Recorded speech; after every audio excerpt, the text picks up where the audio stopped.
No, wait. Just wait. You've been spying on me? On my family? No, it was for your family's protection. You were always so pathetic, Donald.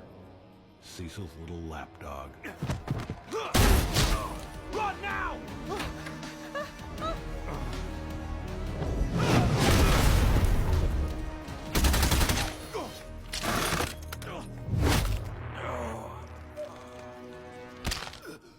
It's been an honor, sir. Who are you talking to? The